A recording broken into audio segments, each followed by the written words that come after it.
here probably until about 4 o'clock typically during the day, and whenever I've got an hour spare, I go in the gym. Right, fair enough. That's not a bad way to do it. 1 hour spare, crack out some sets. That's not a bad thing at all. Get into shape. You know what? I've been obviously doing a bunch of conferences and stuff. The conference photos have actually come back, and I look amazing, like above the shoulder, below the shoulder, any full body shot. I'm looking at that and thinking, my goodness, that body composition is a disgrace. So yeah, I've got basically a short window of time, like, as in 3 weeks, to get rid of some of that excess. Why? What happens in 3 weeks? You got your topless photo shoot. That's it. Yeah, it's my calendar, isn't it? Oh, of course. No, it's not. It's just yet more on stage stuff. So I just don't like to appear on stage looking out of shape. And very evidently, I'm out of shape.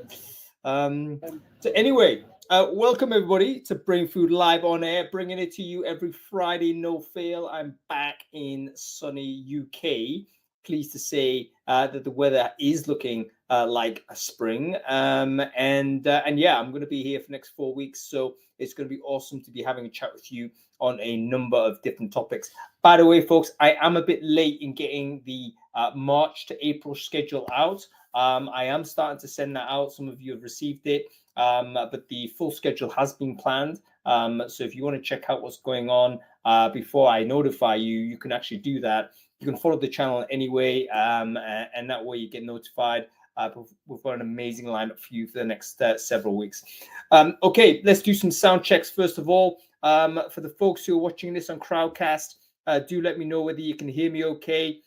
Just drop me a comment in the chat room, the chat stream there, should I say, folks, and let me know whether you can hear and see me okay. We are also broadcasting this live. I think we're back on LinkedIn. We had some problems with LinkedIn, obviously, before, but I think that has been resolved. Let me just quickly check whether you can hear and see me on LinkedIn. If so, just let me know in the comments, by the way, whether the audio video is fine. Let me just do a quick check. Okay, I can see on mobile. I'm actually there. Okay, amazing. Let's get on with it. So as ever, welcome Adam Gordon. Adam, good to see you. My throat is still a bit dodgy, so you might need to still do a bit of carrying when I start gasping, and we can see where we go. But anyway, how you been, Adam? You been all right?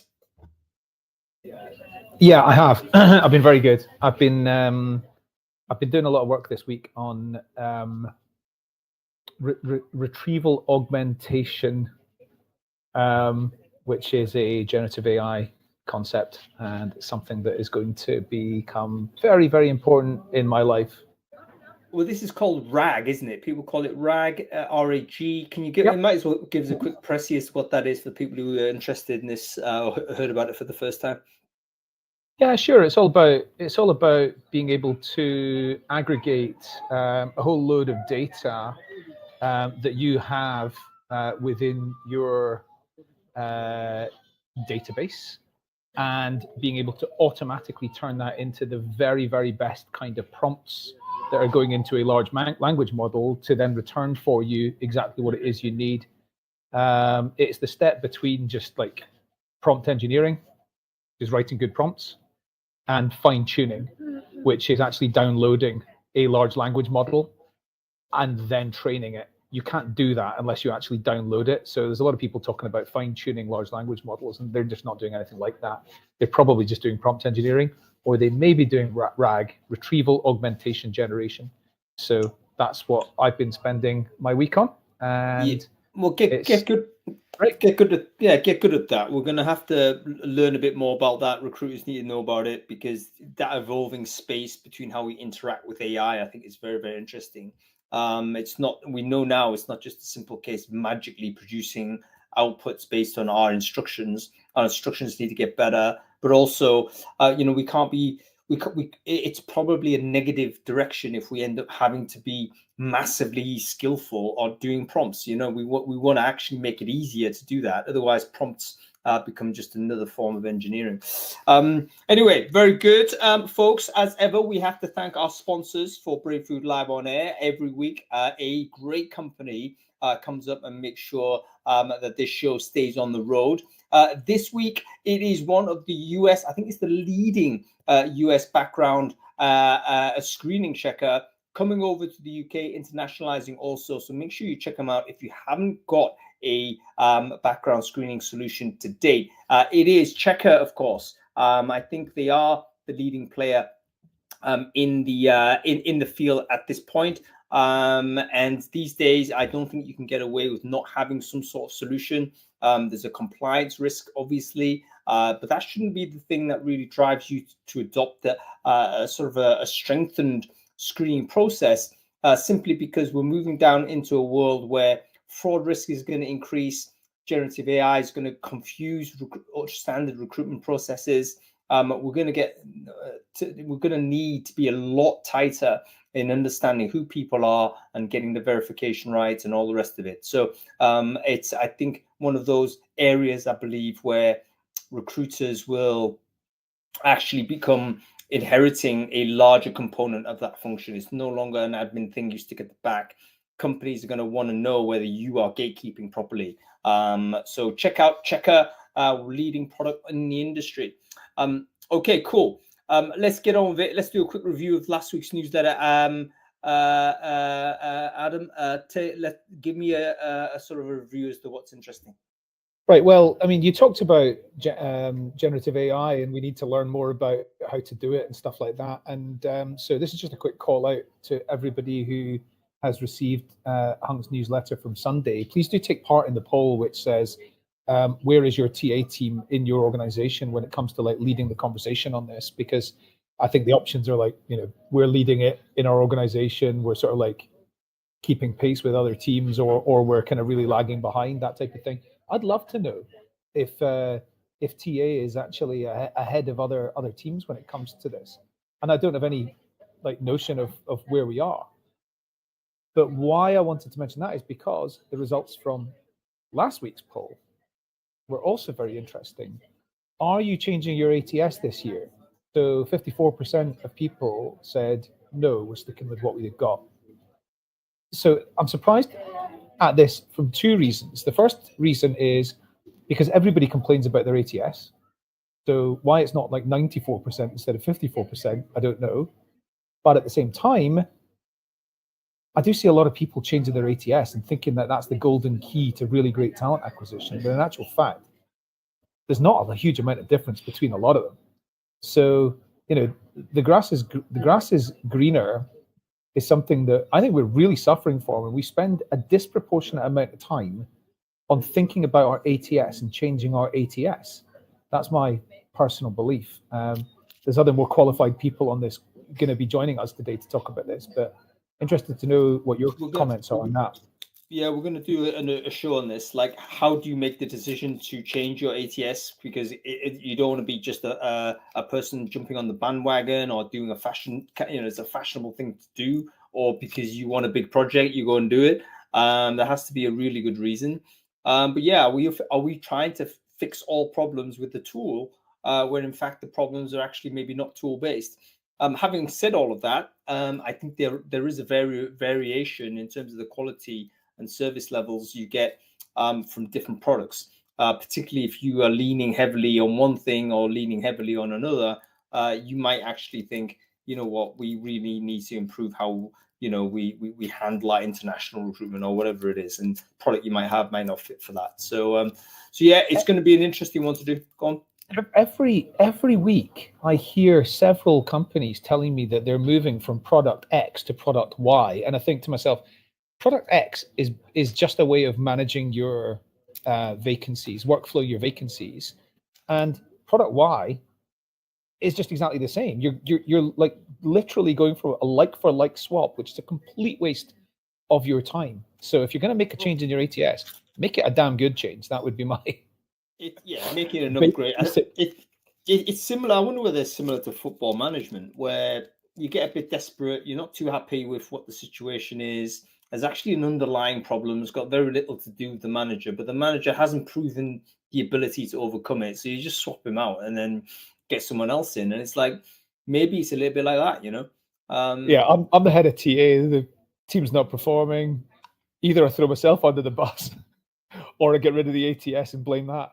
Yeah, I mean, to be honest with you, I think one of the first things that does happen is that ATS turnover probably tracks head of TA turnover quite tightly, in the sense that new person comes in, you know, maybe you're coming into a suboptimal situation. The first thing you might think of doing, right, clean house, getting a new product, and then, you know, it's good for your CV, quote unquote, which undeniably so. You get a experience of doing implementation. That's also very good for you. So there's a few disaligned incentives in all of that, which might actually start triggering the switcheroo. Having said that, there's good products out there, and I think the products are getting better. And there's now more entrants into this field from point solutions and so on. So it may not be a bad time to do a bit of shopping around. But anyway, yeah, every week we do a big poll on Brave Food, so make sure you vote on that when we roll it out. Okay, cool. Gives another moment. Yeah, well, I mean, LinkedIn's Future of Recruiting report. I mean, first of all, like, chapeau for the quality of that piece of production. It looks beautiful. It's easy to understand. The statistics are impactful, easy to follow what it's all about. It said six kind of main things that are coming for talent acquisition. So number one was that AI is going to supercharge recruiting. I don't think there's an awful lot of people who are going to disagree with that. So I'll move on from that one. The second one is recruiting is going to lead the way when it comes to creating the skills-based future workforce. And again, I think that there was maybe number 5, I think it was also recruiting is going to lead the way when it comes to the future flex workforce.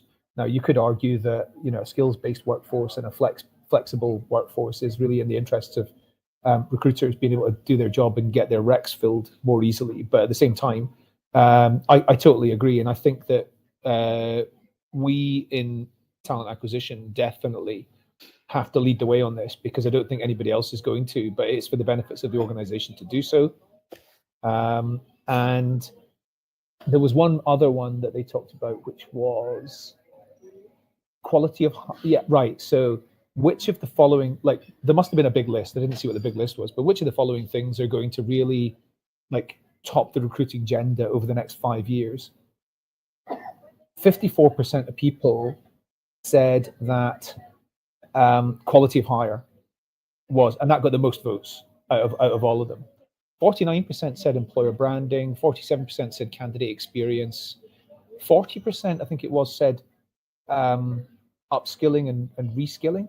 Now, actually, I'm pretty certain that should be number one, because, like, the composition of the tasks that need to be done within an organization is changing at light speed. And unless we're going to become order takers, we need to be influencing what that all looks like, I think. But that report is absolutely, it's beautiful to look at. It's really nice to read. And it is a great, for anybody, whether you're in recruitment or you're not, if any of your friends want to know what you do, send them that report. Did you see me in it, mate? I did not see you in it. I saw John Blastolica in it and some other people, but I didn't see you. Yeah, I was on the addendum page right at the end. No, I was actually, I didn't realize I was actually quoted in it, but I was. But it's, yeah, a really readable report. I actually critiqued it a little bit because I thought, you know what, a lot of data was a combination of behavioral data on the platform, which I really lean more towards, and also survey data. And the survey data I felt was a little bit aspirational. So in other words, the predictions that TA would, for instance, expand scope to start taking on the total talent universe and all that type of stuff. Okay, let's see the evidence for that, because I think we're still locked into payroll rather than expanding into other areas. Talking about skills-based hiring, are we running that, or is it going to be L&D? I mean, it should be, you know, it's debatable who actually is involved or should be involved or leading that conversation.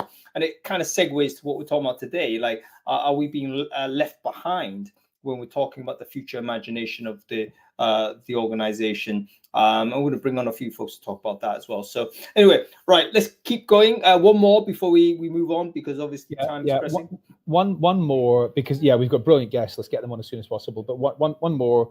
Another report that I read every year is Appcast's Recruitment Marketing Benchmark Report. So 2024 is out.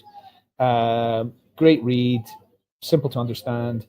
3 things that I wanted to highlight. Number one, and they're all really straightforward things. Number one, cost per hire is down, because of supply and demand, but also as a result, cost per click / cost per application is also therefore down. The second one is in terms of like applications, Monday to Friday clearly still dominates with a focus on earlier in the week. And I think that's because people have had a good weekend and then they go to work on a Monday and they're like, I don't want to be doing this. This is nonsense. I'm going to start looking for jobs. Yeah. And then the third one was very clear call to action.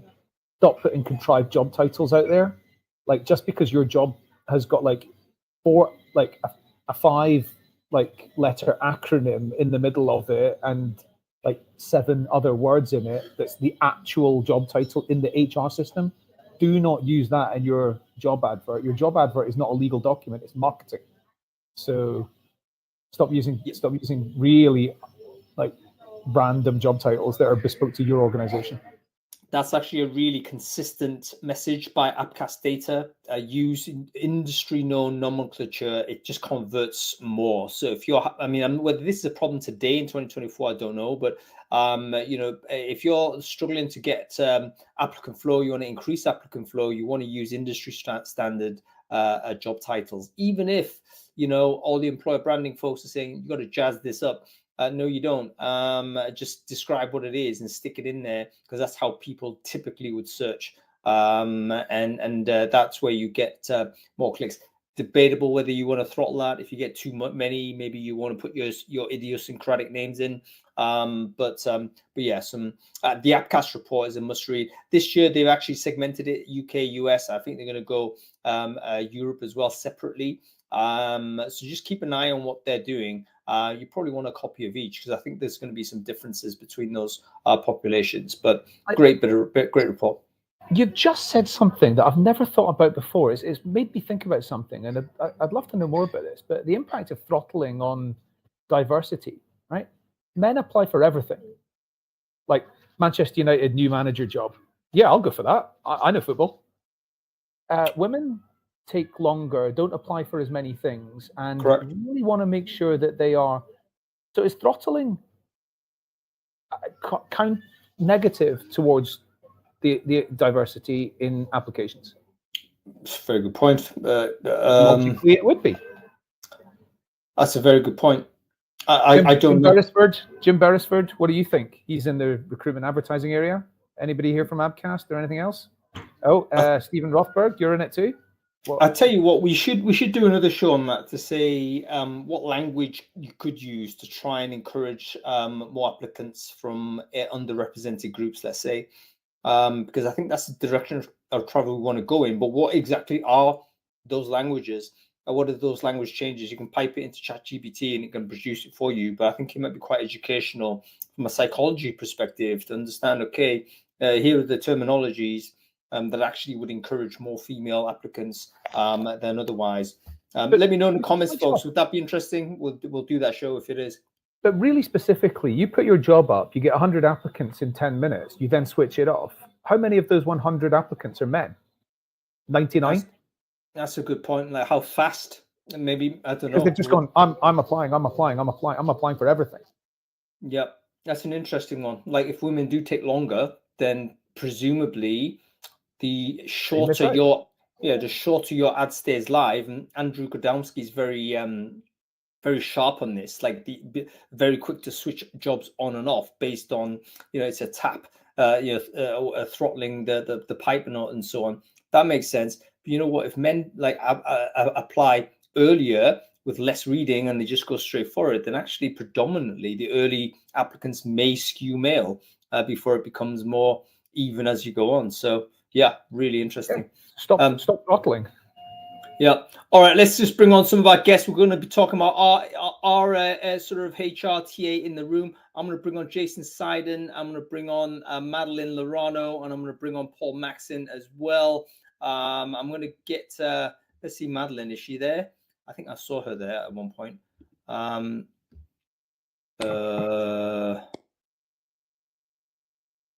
we go. There's Madeline. There we go. Oh my God! Why is everyone like not actually in, you know, at home and comfortable? You know, people are in gyms. They're in. It looks like he's pulled into a lay-by there. I mean, what's going on, Jason? On the go, right? At least Madeline and Paul look as if they're at home and comfortable. All right, let's do some intros real quick. Jason, quickly introduce yourself. Who are you? What it is you do? I don't even know. Inside right now, I'm consulting. I've got a company called Brandstorm with my wife, who some of you know, Lisa Cervenka, brand nerd, who I just dropped off at a coffee shop.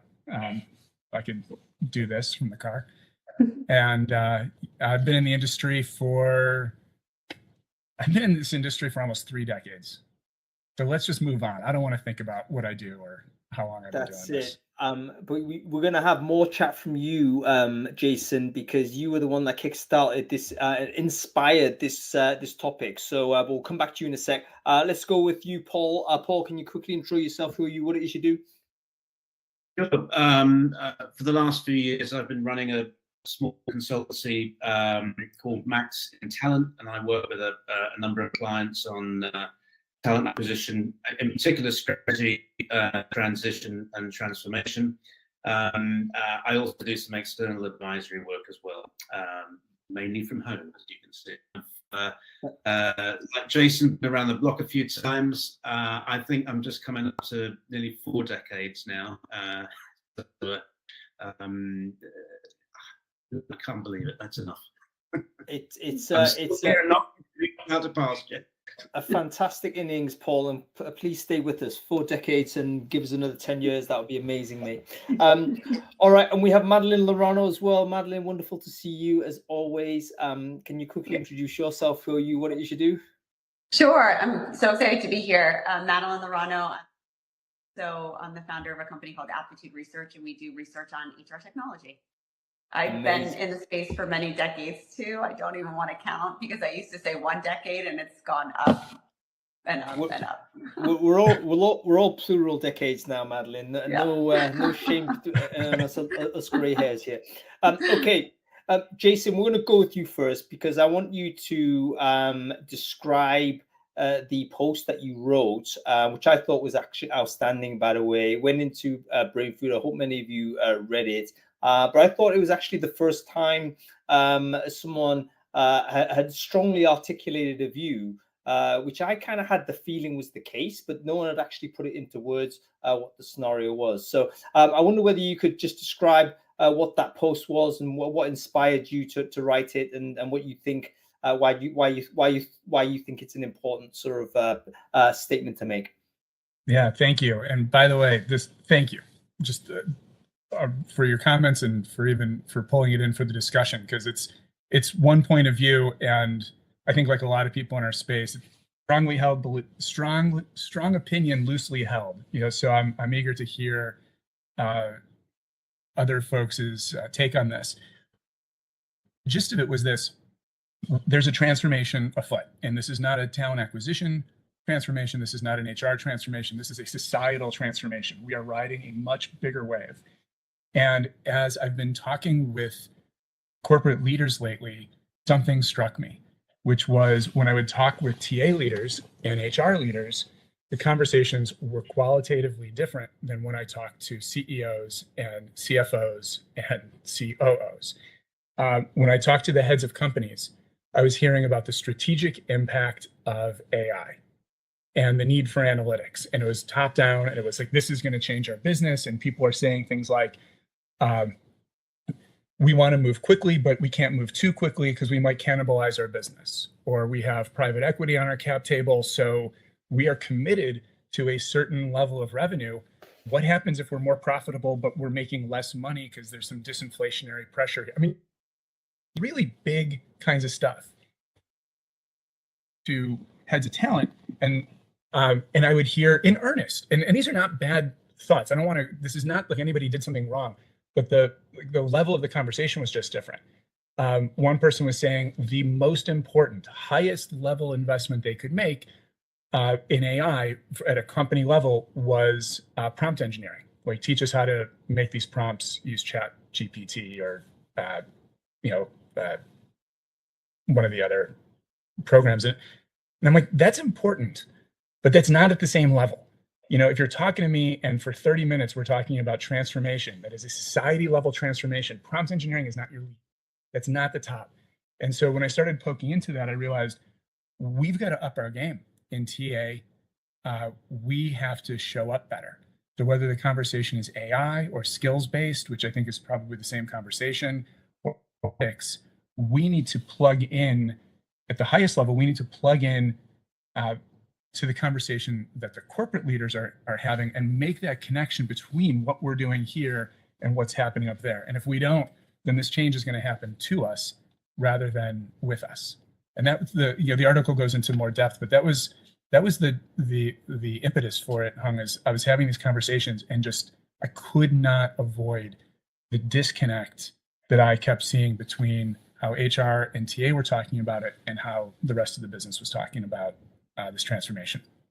Yeah, very interesting. Thank you for setting that up, Jason. And by the way, folks, I think Jason truly meant it when he said, strong opinion loosely held. So if you do have a contesting position or you disagree with that's the scenario, do let me know in the comments. Like, where do you feel generally that HR and TA are within this?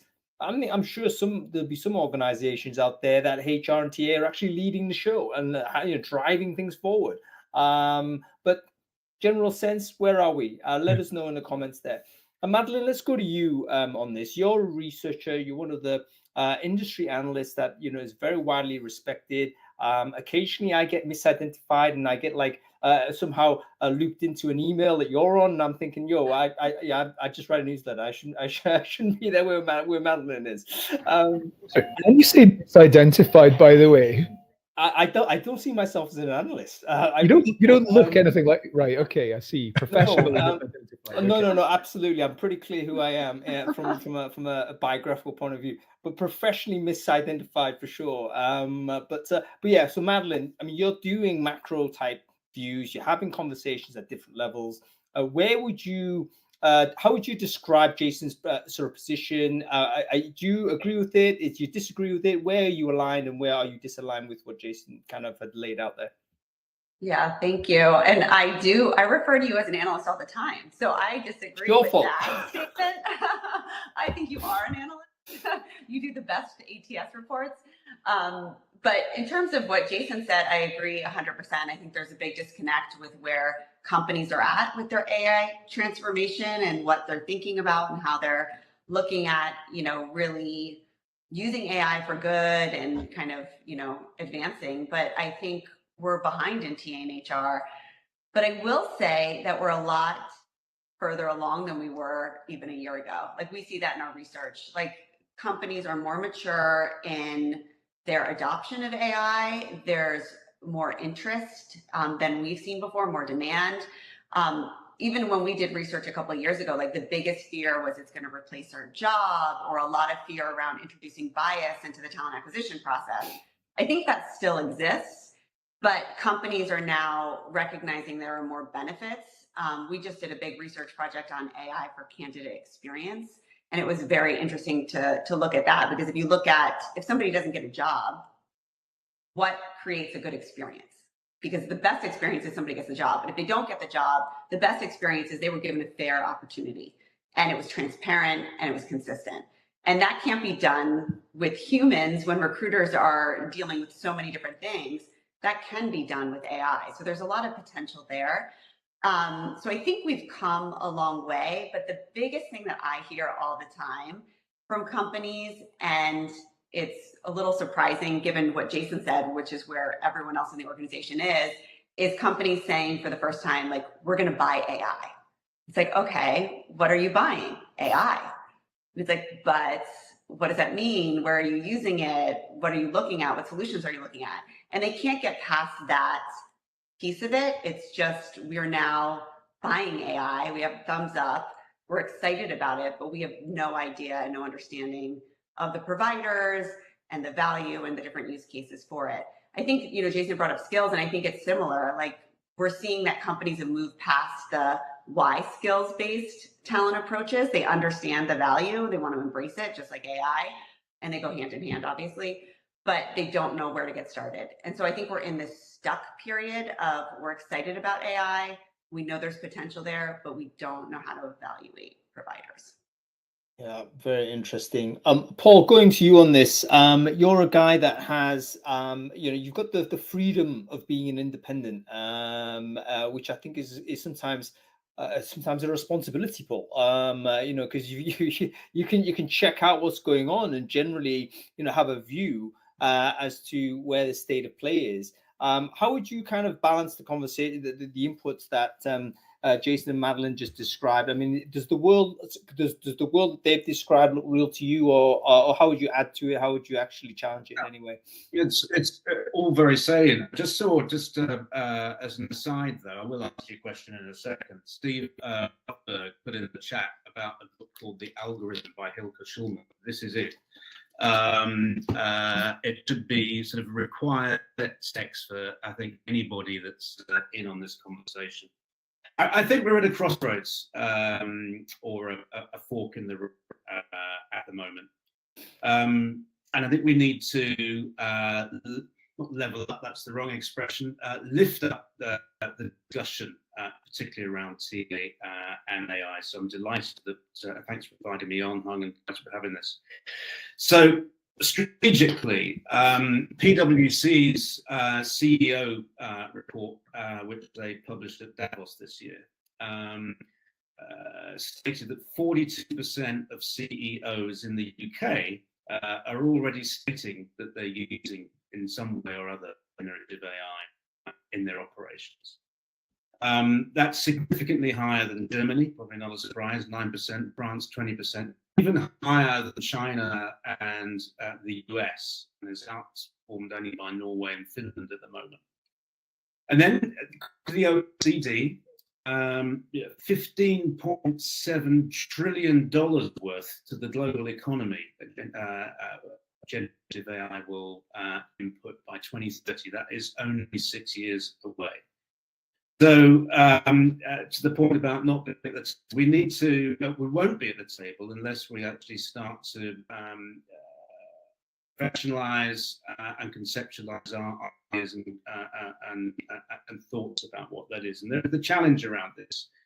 So I hear a lot of talk about AI as talent acquisition, but little discussion or less discussion.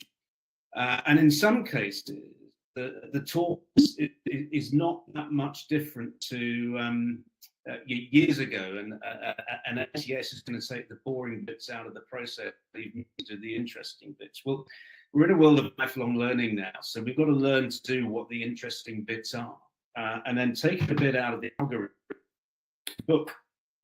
And I think she's quite right that technological advances are operating at such a pace that most TA and HR execs haven't the ability, because they haven't been involved in the discussion, to keep pace with what's out there. And then what you find happening is that we sometimes implement solutions based around clients. I'm going to be controversial here, so facial expressions or tone of voice, which hasn't had adequate validation and isn't necessarily complicit with the skills or the jobs that we want to hone there for us. There's a great deal more that we need to do. And then the other thing I just want to throw in as a not as a spanner in the works, but a very little discussion around the impact, particularly in Europe, 2025, of the impact of the EU Artificial Intelligence Act, which is going to be like GDPR on steroids. particularly as recruitment and talent acquisition is considered high risk, and there are quite a lot of significant mitigations that would need to take place on that. So I've thrown a few things in there. I've tried to say a few things that might be difficult to hear, but seriously, as a profession, we really need to up our game to go first with the concept. Just what does that might mean just ripping up processes which generally been in for the last 20 or 30 years, but only doing that by aligning ourselves with what the strategy of a business is. And going to Adam about skills, hiring for skills. Yes, it's hiring for skills, but also it's we've moved from careers into lifelong learning, and I think there's a reconnect that we really need to make with learning and development as well. All right, thanks a lot for that, Paul. No worries. By the way, I think, Paul, your audio might be chopping in and out. I don't know whether anybody else is struggling to hear every single word, but it was some bits and bobs on that. So just check that out next time around. Before we got the gist, what's interesting here is, we're hearing this mantra of, look, we all are up our game. Do we actually understand why our game isn't up already? What's the theory behind? Let's just accept for argument's sake, because we don't have obviously a 3 hour, we don't have all day to argue it through. Let's just accept the fundamental premise that HRTA are currently not leading the conversation in workforce transformation as far as how the CEOs think about it. So we're not really at the same level as that. Why is that the case? Why are we the laggards? I've got a theory, but I want to hear your theory on this. Adam, feel free to contribute. Yeah, I think it's important for us not to be too hard on ourselves, because if you take talent acquisition is a small population within a typical organization. HR is not a huge population either, but if you like, HSBC has 300,000 people. There's 1,500. There's a huge talent acquisition team in there, 1,500 people. But that's 0.5% of the total population of that organization. So we are really quite small, and we're also not a technology function. That's not what we are. So internal, information security functions and IT functions and internal software functions and things like that, they are the technology functions. So what our role has to be is around the functional application of what they want to help us to do, or they are able to enable us with. So there's a partnering process here, but we're not the technologists. So I don't think anybody's expecting us to be so. However, those TA teams that are super partnering with whoever they need to partner with to make sure that they're getting the very best of what artificial intelligence is going to be able to offer us, there's going to be a massive gap between what they can do and what a team that isn't doing that can do. And we also have to remember that everybody on this call is in the top 1% of people in talent acquisition who know about these subjects, and that would go for probably pretty much everybody that's actually joined this call as well. This is not a representative group of the overall global talent acquisition population. So just a few things that I think are realistic. All right.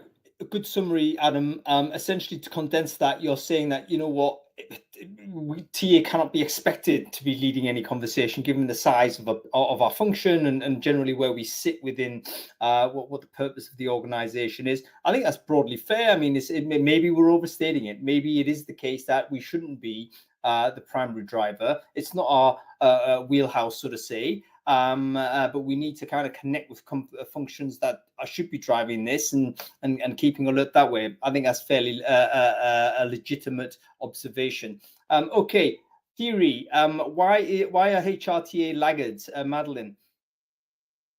So I agree with Adam. I think, and kind of one twist to that is I think TA is responsible for so much. I mean, for a lot of talent acquisition professionals, their work and responsibilities have doubled and tripled, and now we're adding in contingent workforce or internal mobility and workforce planning.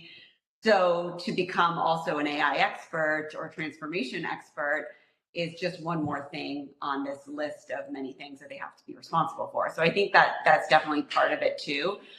And then I think there's a lot of things happening within organizations around AI, like internal committees and steering committees within organization, and TA is not being invited to be part of that. So is that on the fault of TA and HR for not forcing themselves in those conversations, or is that the organization not thinking to include, to Adam's point, a small population within that? So we're seeing that TA and HR tend to be behind, and that's not a new thing. But I do also think the vendor community contributes to that as well. We have a really complex ecosystem, and there are startups that have taken a lot of investment, too much investment. Adam and I have talked about this a lot, and they don't necessarily have a way to support these companies in becoming transformation experts. So we have a really complex ecosystem. Companies don't know how to navigate it. I mean, it's my job full time to navigate this ecosystem and look at providers, and it's hard for me to stay on top of. How can we expect TA professionals to do that and to figure out who really has AI and who's really a provider that they can trust? Let me interrupt you right there, Madeline, because I think that's a really important point and a bit of insight that only someone like you could provide. What Madeline is saying there, as I understand it, is that we need to have partners, external partners, software producers, providers, people who build the tools for us. We need to have them in order to activate anything with regards to AI transformation or AI enablement. But we've got such a complex and fragmented ecosystem out there, is that we're actually having a procurement problem. We don't know how to select this product. It's just too complicated. So perhaps as that market matures, I mean, does it actually consolidate? I don't know. Maybe it just fragments even further, and we never get to the point where we're able to select. Perhaps we need some sort of AI procurement bot to help us do that. But perhaps in future we will see that type of scenario. But we're a little bit, I wouldn't say spoiled for choice, but we're a little bit like dazzled by what's the term? Opportunity, too much opportunity, and we're not able to progress any further. Paul, you want to come in? Yeah, just following on from. Can you hear me now? Yeah, we're fine. Go ahead.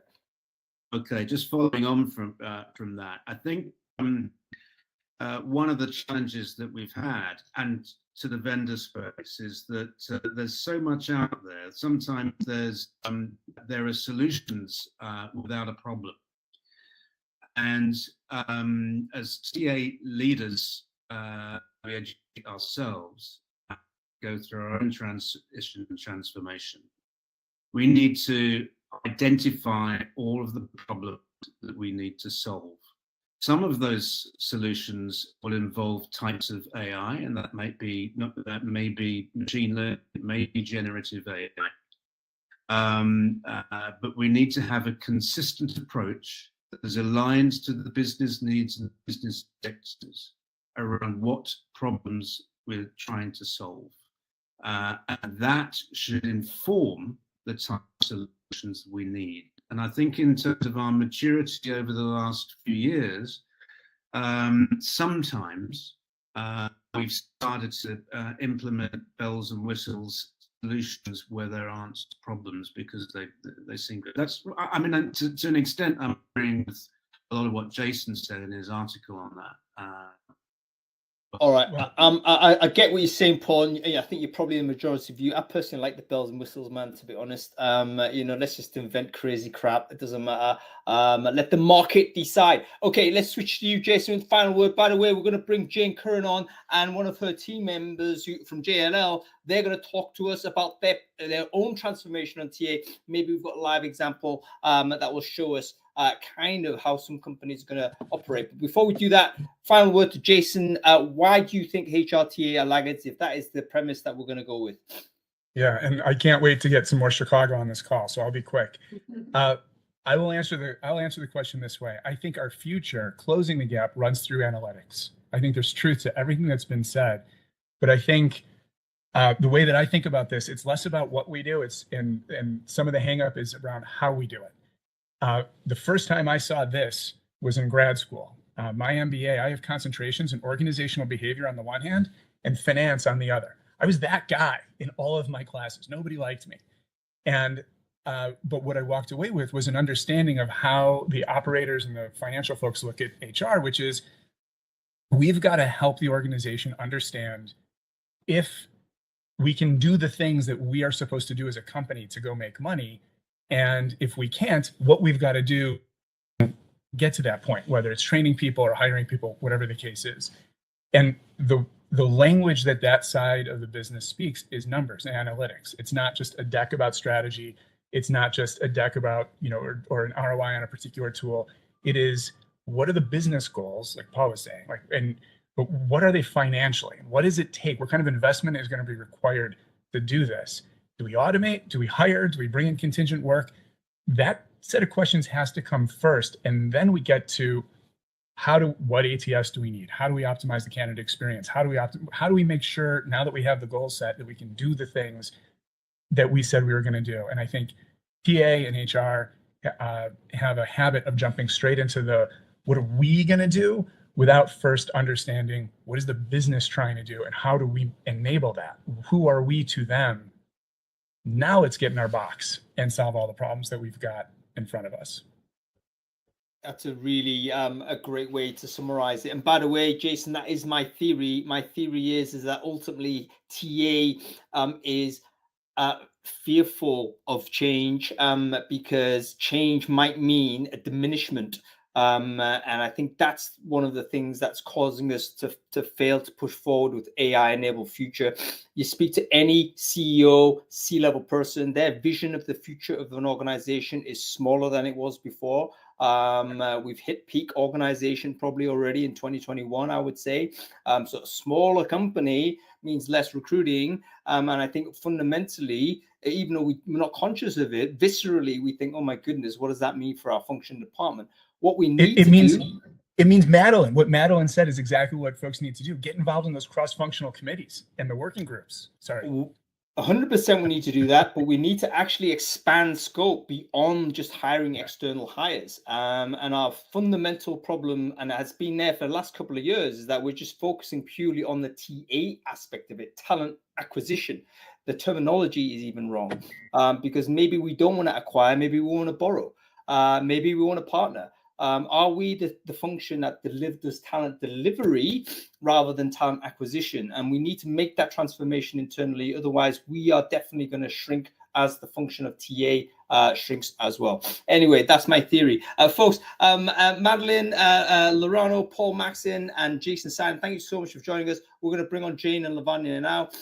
Wonderful to have you guys. We'll see you around soon. I think I'm going to be seeing you all on stage or events pretty shortly, aren't we? So great to see you all. And we'll connect with you soon, okay? Cool. Folks, whilst we're getting Jane and Lavanya on, we always do this in the middle of every show. Very, very important because as we come off air, as we inevitably have to come off air, we don't want Brain Food Live to be a conversation stopping show. This is a conversation starting show. So if you're interested in the future of TA, you're interested to understand sort of how we can not only stay relevant, but help drive the AI enablement of organizations. This is a good chance for you to connect with people that share this passion.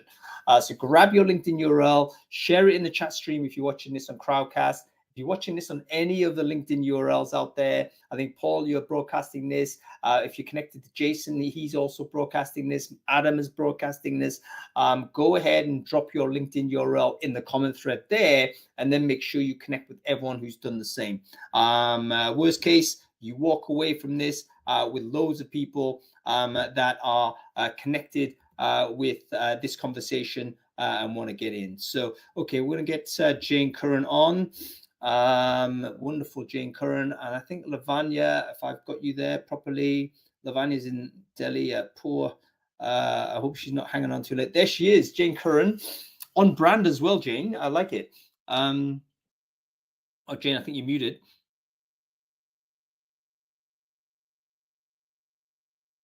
I demuted Jane. How do I do that? Oh, maybe I've done that.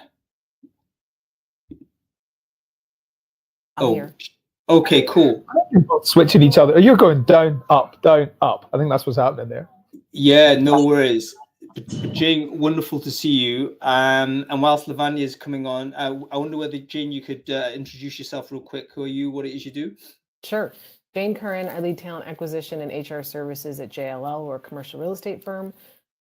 We have about 100,000 employees. We provide services to owners and occupiers. From a TA perspective, our team's about 300. We have about 7,000 open positions. And I work very closely with Lavanya, who's on, she's my tech partner.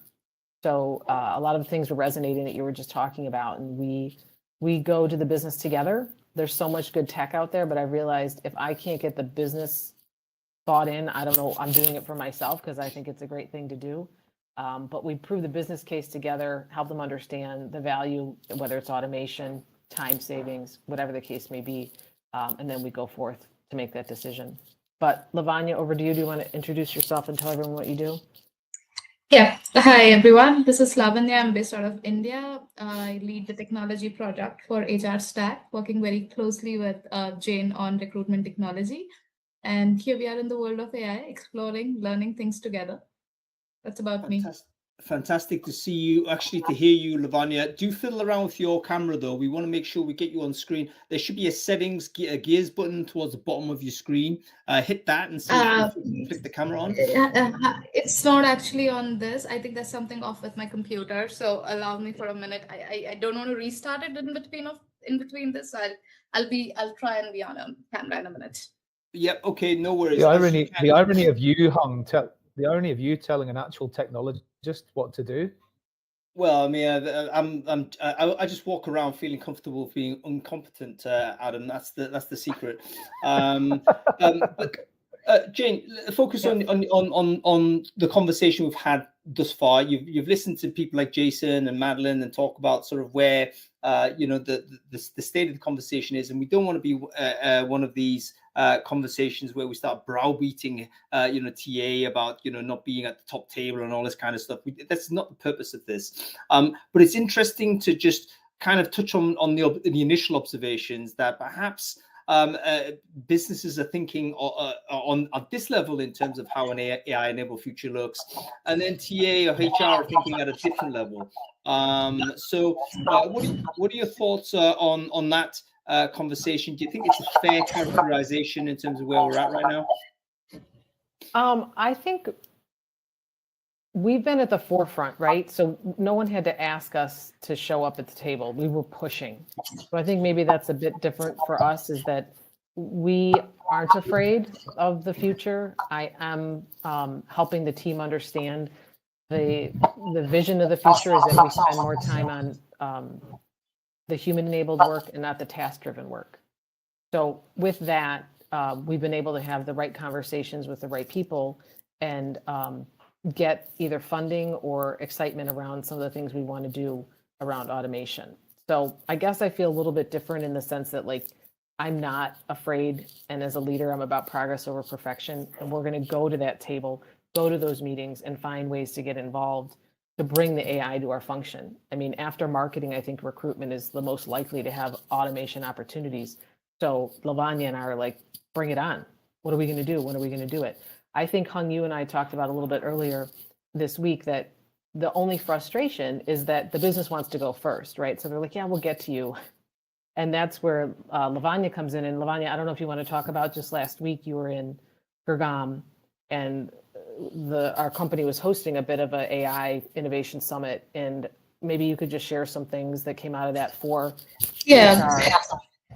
Yeah, I think for HR, it's basically giving the power of programming to them in common English words by prompting. So that's what I will say. I think generative AI, obviously there is element of AI, there's risk involved, but I think where what we understood is there's a lot of potential, there's a lot of work which happens manually, and and we can actually, I wouldn't use the word automate, but we can use Gen AI to augment and improve efficiency. And we not only had sessions with HR, but with a lot of other teams, and we found the same theme. Like, most of the work happening across big enterprises, at least like JLL, has potential to use generative AI. Now, one thing which you said earlier, Hang, and I think I was hearing during the discussion was like, okay, is it going to replace our jobs? I think people have moved away from that. People understand that it's not going to replace, but they don't know how it will not replace. So I think theoretically, a lot of education around this. In fact, last week also what we did was on how it's going to help augment and how it's important for human to stay still in the loop with all these technology advancements. So maybe the job you were doing, which took 7 hours, will actually now take 3 hours. And then you could go back and do the work which you like. So I think that has been the mantra. Now, in terms of opportunities, a lot of apps which we are planning to build, but before we even go to ops, the normal apps, the normal power of GPT in terms of simply prompting, doing a sentiment analysis for you, or summarizing some stuff for you, trying, simple things like finding sarcasm in a sentiment. You could use the power of that and not waste a lot of time. So those are like very simple examples, but then from recruitment world, I think, Jane, you could give more examples in terms of how we have progressed in last 2 years with the matching functionalities and whatnot we've implemented. Jane, before we get into the minutiae, thank you for that, Lavanya. And we definitely want to see those examples, don't we, folks? We're going to get some of those in a second. But I do want to isolate sort of why you feel that JLL is different from the competition, and how much of that is actually driven by your own sort of vision on this, Jane. Because, again, I'm not here to throw flowers up your behind in any way, but I get the feeling that, a different leader in that function actually would produce like dramatically different direction and pace. So how come you decided that this is something you're going to drive? I mean, there's all kinds of competing priorities that a global TA leader has. We talked about all the traditional stuff, quality of hire, candidate experience, retention of staff. We've had this crazy period where we've had, a grow, and then a major chop back and reshuffle. You can totally imagine that, AI enablement is going to just fall down the priority list. And, that's something I'm going to do tomorrow. So how come you're able to elevate that up? Like, what is the difference between how you approach this challenge and maybe some of your peers currently haven't? I think it starts with maybe, Adam, what you had said earlier. I mean, you have to start with the business objective. What are we trying to do as a business? And everything is around efficiency and effectiveness. So when I look at my function, which is one of the largest in the HR department by far, is the recruiting department, it will always kind of have like an arrow on your back, like you're big, right? So how good are you? How efficient are you? How effective are you? So for me, when the business grows, and we're going to keep growing, I look around and I'm going, okay, is it always going to be through humans? Are we just going to grow through humans and hiring more people, hiring more recruiters to hire more people? And I just don't think that's the future. So for me, I always like to be in control of the destiny of my team and my department. And in order to have that, I have to be forward thinking. You can't put all of this tech back in a bottle and say, well, I'm not interested. Like it's coming, it's here.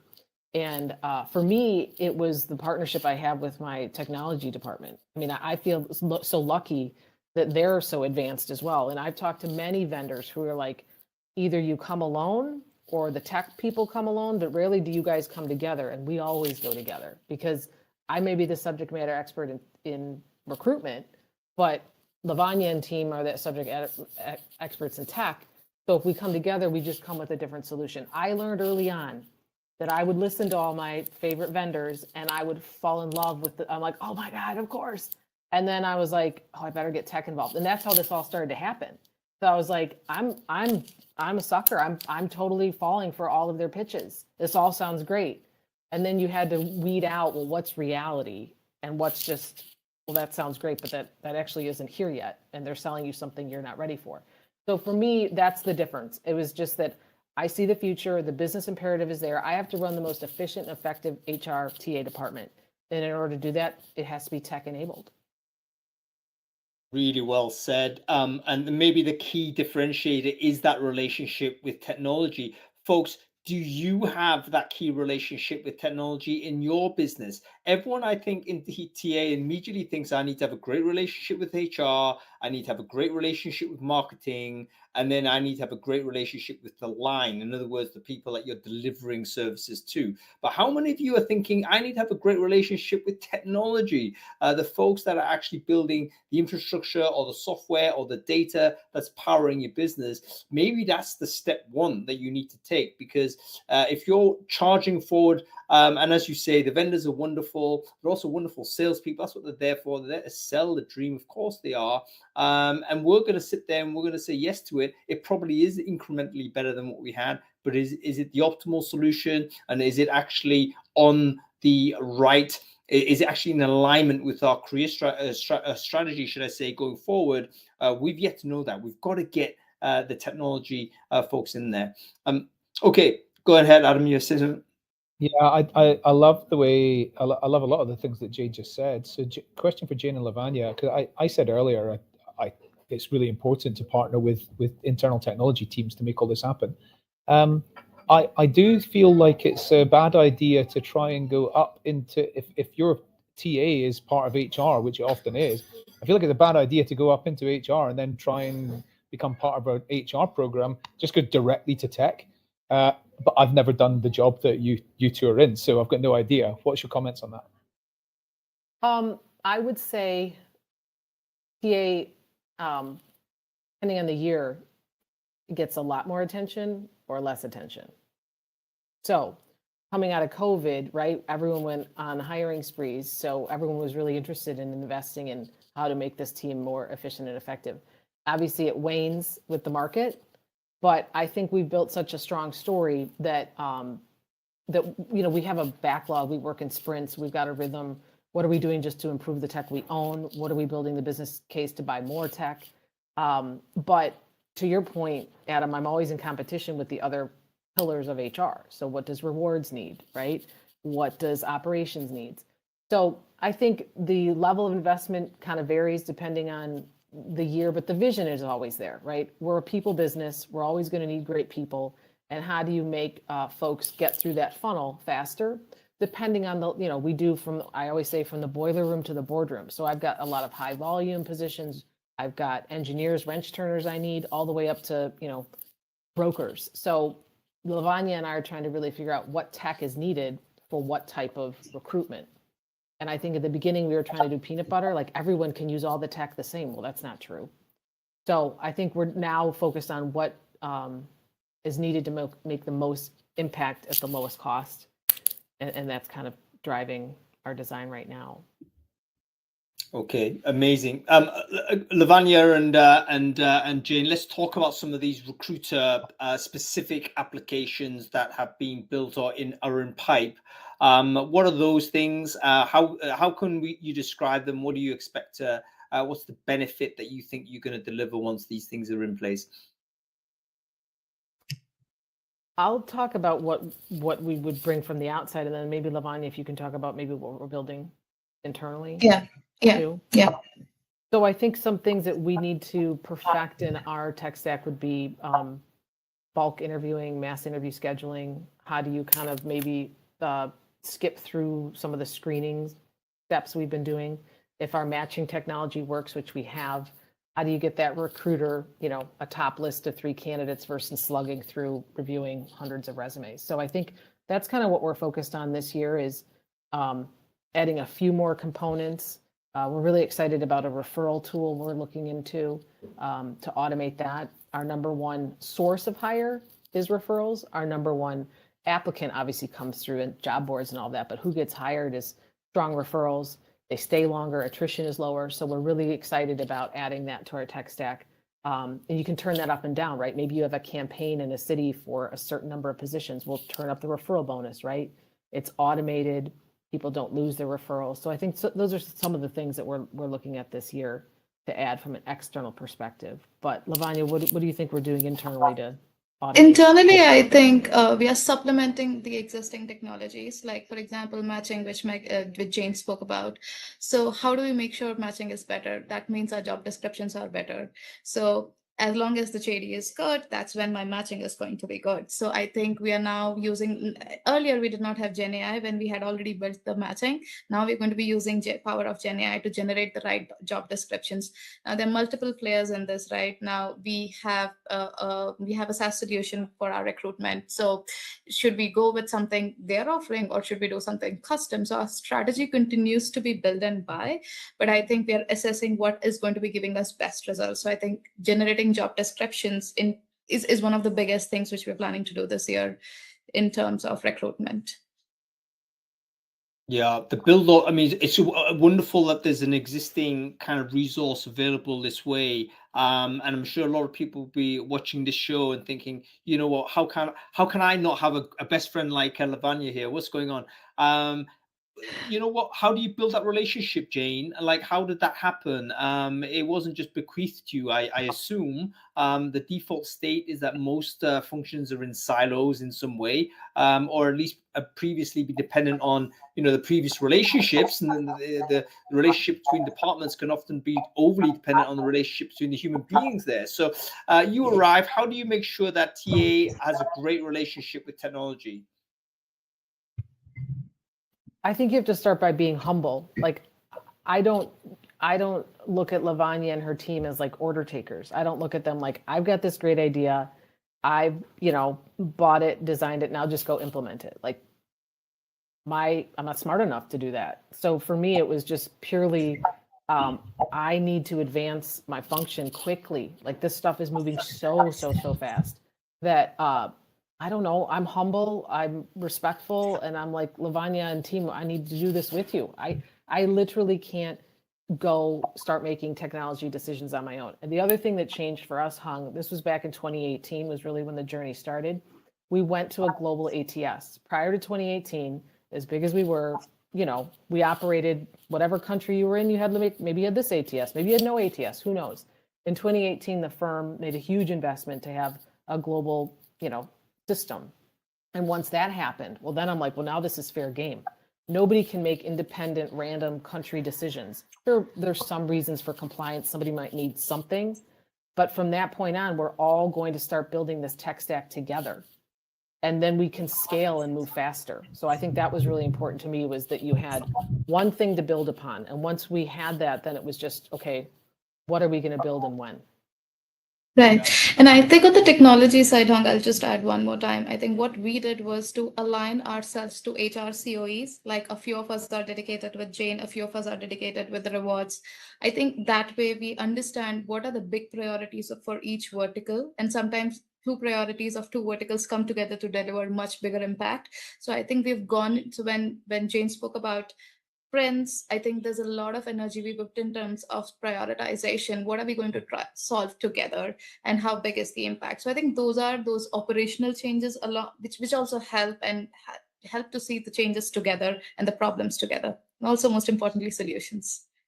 Yeah, very good. I mean, we're going to look forward to keep tracking where you guys are on, because it's a fascinating and ongoing, I don't want to call it a case study because it's not a stop-start. This is an ongoing kind of relationship, ongoing building of tooling and technology. So we're definitely going to be exploring this further. And I'd actually love to have this idea of, you know, maybe doing a conversation on how TA/HR has conversations with technology, because we struggle on the recruiting side with recruiting technologists. Maybe we also carry some of that problems with, you know, when we interact with them as colleagues. I wonder whether we could learn something from you guys on this as well, because I think it would be amazing if we had more companies out there that were just more comfortable having conversations with the technology function. Okay, folks, listen, we have to bring it to a close because time is pressing and Lavanya needs to go to bed. Thank you so much, Lavanya, for joining us. I know it's very late for you over there. Jane, wonderful to see you as always. We'll make sure we'll connect again soon. And yeah, we'll let you go. We'll let you two go at this point. Thanks a lot, guys.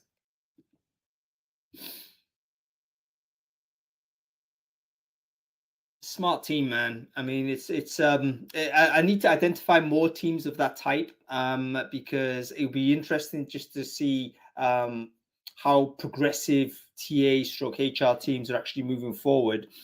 excuse me, I think that provides basically just a case study and a little bit more of a, ground some of the exhortations into reality. It's all very well saying do better, but let's see how we go with that.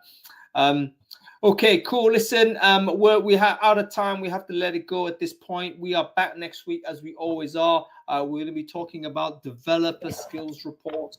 HackerRank are going to be coming on. Hopefully, we're going to get 2 of the C-level guys on HackerRank. Vivek, hopefully, and Juan are joining us.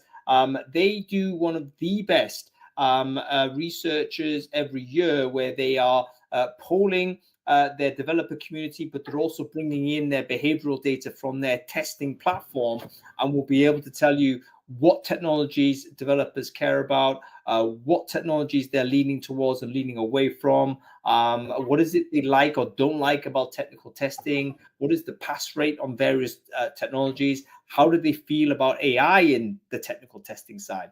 So if you're recruiting for technology people and you're using some sort of technology tool to help you assess those folks, you need to sign up to that show. We'll be back next week, 22nd of March at 2 p.m. GMT. Okay, thanks a lot, everybody. We'll see you next time. Cool. All right, man. That was a really great show. Yeah. Did we cover what you expected to cover around like artificial? Was it because we talked a lot about artificial intelligence? Is that what you intended? Well, obviously, I've adequately briefed you, Adam. But no, the intention was never get briefed. You don't get briefed, yeah. Yeah, just turn up. The idea was really was Jason's post. It was like, look, are we talking about fiddling around with like job descriptions? That's important. Don't get me wrong, but that's very tactical. Very tactical. Whereas CEOs are thinking, right, we're going to get rid of like this entire function. Do you know what I mean? We're going to completely get rid of this. Like, and I do think the reason why we're not in that conversation is because we're frightened at the shrinking of a company or the disaggregation of a company. And the answer to that is not be frightened, is to expand the scope of what we do and say, look, we're not about growing a company per se in terms of headcount, but we're there about delivering talent to when the people need it. It's quite possible to have a very, very small team, 10-person organization. You've got Adam at peak. I think that's your ambition. Well, you're probably going to be interacting with, 24 more different types of people in a non-employee basis as you grow your business. So why isn't a function, a TA, a talent delivery function, helping you with that and figuring out, which types of resources are involved? They shouldn't necessarily be the C-level doing it. So the future, I think, is there. It's just going to look different. We've got to grasp it. Anyway, cool. Yeah, we covered it. We covered it. That was a really great show. Every guest contributed loads. Yeah. Oh, by the way, we've got a hidden person on screen here. I don't know. This sometimes happens when there's a residual person. So it's like a ghost individual who's frightened to come on. Anyway, listen. We'll see you next week. What are you doing? Anything interesting this week? This weekend?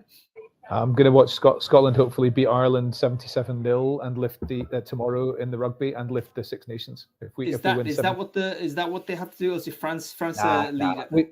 We have to beat Ireland by 40 points and also other games to go in our favour. It's not going to happen. That's not happening. Who's winning it? France. It's England or Ireland, to be honest. Is it? All right. I've not kept it. France is very unlikely. France have got as much chance as Scotland does, but they could. France, Scotland, Ireland, and England could all win it, but it's going to be England or Ireland. Fair play. Considering England are so bad, and they win it. Yeah, it's desperate, isn't it? So there we go. All right, let's hope for Scotland, or if not, then Ireland. All right, I'll see you later, mate. Cheers, bye. All right, that's it, everybody. We'll see you next week. Make sure you sign up to Recruiting Brain Food on Sunday. That's going to be rocking, and yeah, we'll see you next Friday. Okay.